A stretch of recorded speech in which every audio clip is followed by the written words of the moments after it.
Good day, everyone. Our lesson is on the measures of central tendency. So, the measure of central tendency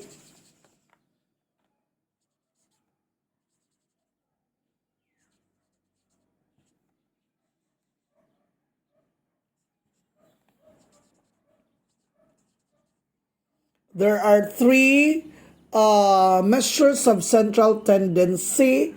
These are the arithmetic mean, no, or the mean.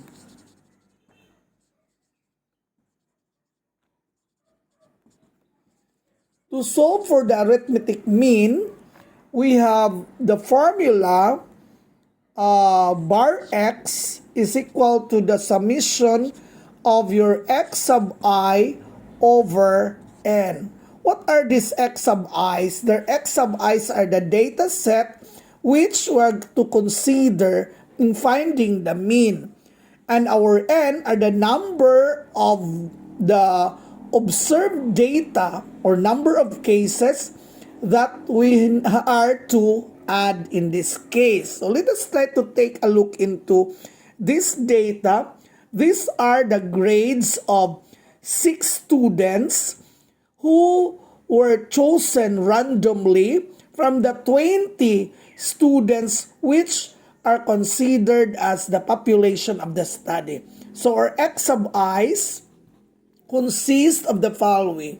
The first student from the chosen 6, we have 92.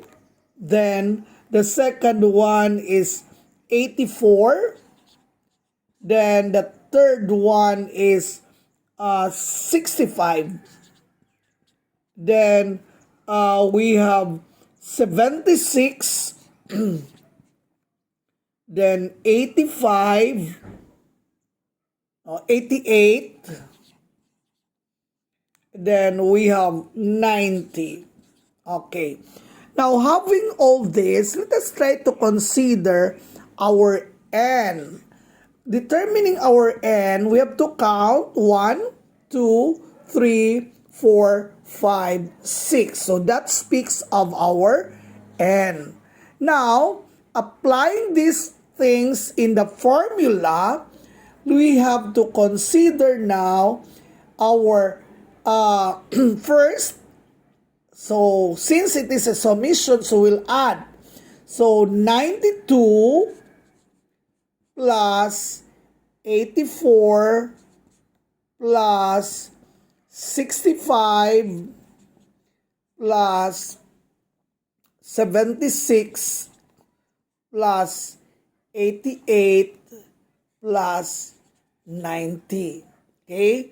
So, all over, so we have to underline all this, which means after getting the sum, we'll divide it by n, which our n is 6. Okay? Let's try to bring this one here. We'll use a calculator so that those who are not comfortable of doing this one manually, we can use your calculator. Your calculator will help you, no? Okay, let us try to have this one. 92. Okay, so it's there, 92. Then plus 84. Okay, it's 84 inputted already, plus then 65. Okay, so it's there 65 plus 76 plus, okay, 76 is already there, plus 88. Okay, there, it's 88 plus 90. Okay, it's there. So 90, then equals. So get the sum because it is the summation. So equals, it's there. So it's 495. So the sum is 495. divided by our n, which is 6. So we'll express it here, divided by, okay, it's the division symbol is there. Look for 6 here, then equals. So the answer is 82.5. That is our arithmetic mean. So, on the average, looking at the arithmetic mean or the mean of the grades of the students representing the 20 students, we have a grade of 82.5, or that could be rounded off to 83 if it requires a whole number. But if not, up to the last digit here, that is 82.5, that is to be exact. Okay, so the next measure of central tendency that I would like to introduce to you is the median. Okay, the median. What is this median? The median is the middlemost data where if n is odd, no? The median of a ranked list of numbers. So your median is a ranked list of numbers. What do you mean by ranked list of numbers? Meaning, we're going to arrange them from lowest to highest. Now, and of course, if you have, there are two conditions here. If your n is odd, then you will be able to get directly the middlemost, no? So your median is the middlemost number from the arranged observed data. So the middlemost. But if your n is even, then you are going to get the two middlemost data. Then divide it. So let us say x sub middlemost 1 plus x middlemost 2. You divide it by 2 and it will become your median. So that would be your median. So let us try to take into account this given data as our example. Let us try to take a look into this one. Okay, so we have this example. First one, we have 4. Then we have 8, 1, then 14, then 9, then 21, and 12. Okay. Because we're going to rank them, we have to write these numbers, these observed data from lowest to highest or highest to lowest. So we'll choose from lowest. Okay, we'll have 1, then we have 4, then we have 8, then we have 9, then we have 12, then we have 14, then we have 21. Okay? So 1, 2, 3, 4, 5, 6, 7. So there are 7 observations here. From the original, 1, 2, 3, 4, 5, 6, 7. So let us try to check if we have entered them correctly. 1, it's here. 4, it's here. 8, it's here.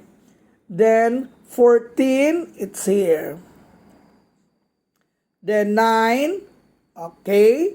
Then we have 12, it's here. Then 21, it's here. So we have checked whether we have entered all our observed data into the order of arrangement. So we call this one as add observed data, our n here is add. This is an example that our n is add because if we'll count it, 1, 2, 3, 4, 5, 6, 7. So there are 7 of them. So our n is 7. So it's add, no? It's an odd number. So we'll try to get the middlemost. If there are 7, so what is the middlemost? So we have to consider now, if it's 8 divided by 2, it's going to be 4. So minus 1, that will become 3. So 1, 2, 3. Okay, that is 1, 2, 3. Then we have here 1, 2, 3. So our middlemost is 9. So our median is 9. This is our median. Okay, 9 is the median of the given observed data because it is the middlemost, that's the middle of the odd observed data. Okay, so 9 is the median. Let us try to consider now a second example. Let us have this one, 46. Then we have 21. Then we have 92. Then we have 89. Then 77. And 108. Okay, again, we are instructed to arrange them, rank them. So when we do ranking, we have to consider the lowest numerical value from the given observation. Okay. By the way, so 46, 21. No, it's not 21, but it's 23. Okay. 23, then 92, 89, 77, and 108. So what's the lowest? So we'll begin with 23. Okay, so underline it. So that means you're done writing it. Then after 23, you go to the next, which is 46. Okay, so this one. Then 46, we have from the list, we have 77. Okay, so 77. Then after 77, 108, 89, 92. So we'll have 89. Okay, so 89. Then 92. Then 108. Okay, let's try to count. 1, 2, 3, 4, 5, 6. Okay, there are 6 of them here. Let's try to see it from the original. 1, 2, 3. So it's 92 is already here. 4, 5, 6. So we have listed them all. Since there are 6, so we'll have the 2 middlemost. So 1, 2, then 1, 2, 1, 2. So our middlemost are 77 and 89. So get the middlemost, 2 middlemost, 77 plus 89, get the average. So divide it by 2. That is 77 plus 89. You can use your calculator again if you do not like to do it mentally. So you have here 77 plus 89. So you can see there that is equal to, the answer is 180, no, 166, no, 166. Okay, this 166 divided by 2. So what is 166 divided by 2? So you press your division symbol, divided by 2. So you can see there, what is the mark? That is answer divided by 2. So what's the answer? 166 divided by 2. That is 80. 83, okay, because that is 166. So your median is 83.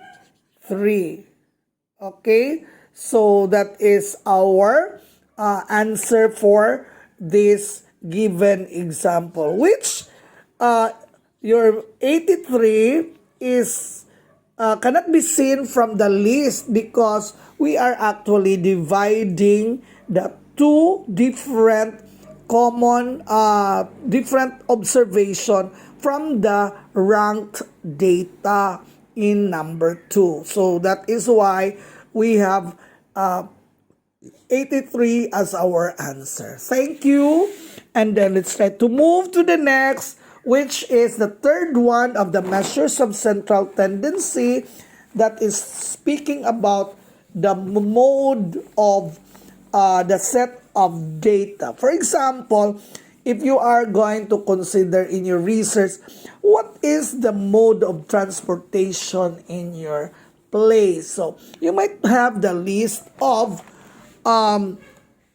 transportations and then interview people to gather data and ask them what do you use to ride when what do you take when you look for transportation in the city of Tagbilaran. So you can have the TVS, you have the tricycle, you have the habal-habal, you may have the multicab, and or perhaps the taxi. So you can choose from them, and your respondents will answer their mode of transportation, the transportation that they used to ride.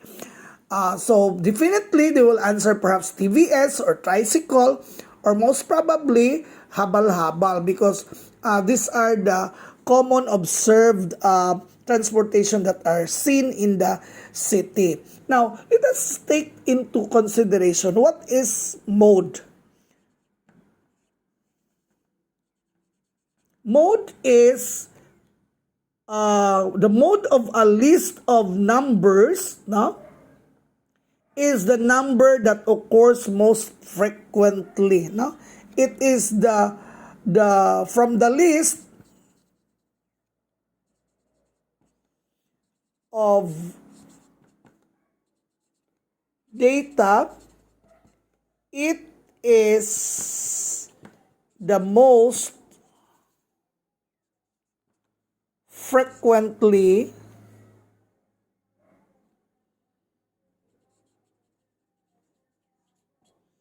occurring, observed data. Okay? So that's it. So highest frequently occurring, highest, take note, it is the highest. So if it is the highest, then that is your mode, no? Okay, let us try to take into consideration here from the data of the following list of observation.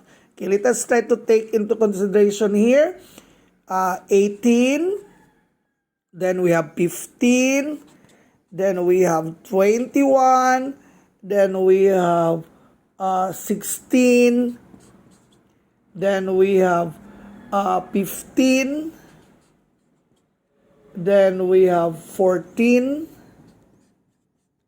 then we have 15, then and lastly we have 21. Okay, so 18, let us try to take a look. 18, do we have other number for 18? So we'll cross out 18 because 18 is alone, no? Okay, let's put it into circle. 15, you have 1, okay? Then, okay, we have 2. This is 3. So 15 has 3. It occurs thrice. Okay? 21, let's try to see 21. Okay. 21, 1. Okay. Do we still have other 21 along the way? Okay, we have here. Okay. That's 2. So 21 has 2. Okay? 16, 16, okay, 16 here, why 16? 14, ang 16 only 1, no? So we don't need to write it. 14, only 1. Okay, the rest, we have only 2 with repeated occurrence. 21 has only 2, 15 is 3. 3 is the highest. Okay, so 15 is our mode. So our mode here is 15. Okay, so our mode is 15. That is our answer. In that given illustrative example, let us try to have another one, the second one, the second example.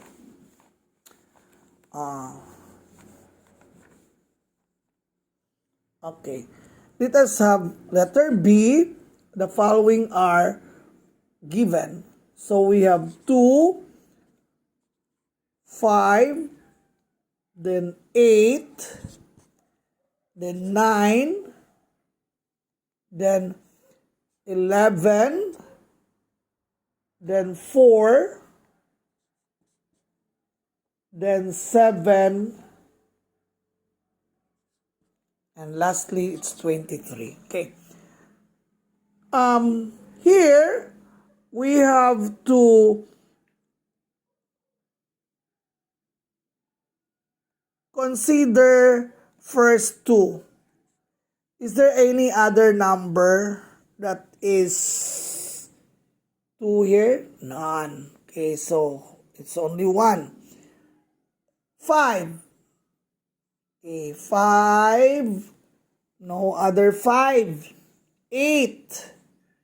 There's no other 8 also. 9. No other 9. 11. There's no other 11 number here. 4. None. 7. Only 1. All of them occurs once. So, here, what is our mode? None. Our answer is none. So, because the numbers occurs more often than the others, there is no mode in this case. So, as you have seen, they're all occurring once. There's no more than 1.